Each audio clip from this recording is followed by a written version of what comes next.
السلام علیکم ورحمۃ اللہ وبرکاتہ جی، سب دوست احباب ٹھیک ہوں گے؟ اللہ تعالیٰ سب کو خوش رکھے، آباد رکھے۔ اچھا جی، آج جو ہمارا ویڈیو بنانے کا مقصد ہے ڈاکٹر عافیہ صدیقی کے رہائی کے لیے، ٹھیک ہے جی۔ ہم امت مسلمہ کو اب ایک ہونا پڑے گا ڈاکٹر عافیہ صدیقی کے رہائی کے لیے۔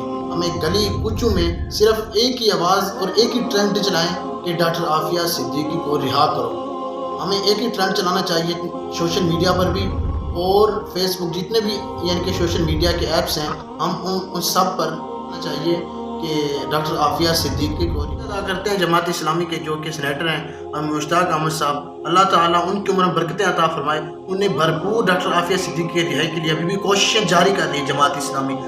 سلام ہے جماعت اسلامی جو ابھی سراج الحق، اللہ تعالیٰ ان کو دین پر چلنے کی عطا فرمائے۔ توبہ کرتے ہیں حکومت پاکستان سے کہ وہ بھی عالمی سطح پر آواز اٹھائیں اور ہماری جو قوم کی بیٹی ہے، قوم کی بہن ہے، اس کو رہائی دلائی جائے۔ ہمارا کہ ڈاکٹر عافیہ صدیقی کو رہائی دلائی جائے۔ السلام علیکم۔